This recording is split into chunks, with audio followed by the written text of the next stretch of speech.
Hello guys, આજે આપણે બનાવશું કાચી કેરીનું શરબત। તેના માટે આપણે જો એક કાકડા કેરી લઈ લીધી છે, તેને સાલ ઉતારીને ઝીણી ઝીણી કટ કરી લીધી છે।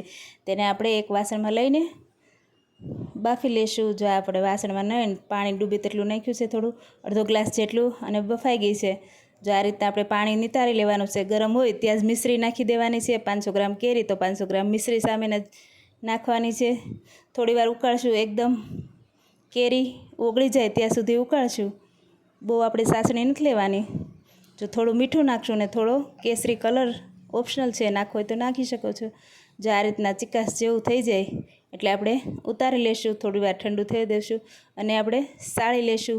બધો પલ્પ નીકળી જશે અને જામ જેવું રહેશે તે રોટલીમાં બાળકોને નાખીને દઈ શકો છો। જો આ રીતના બરફના ટુકડા નાખીને આપણે 2 ચમચી 3 ચમચી નાખીને શરબત બનાવીને તમને તૈયાર કરીને દીધું છે। જો આ રીતના રેડી છે શરબત આપણું, એકવાર જરૂર ટ્રાય કરજો।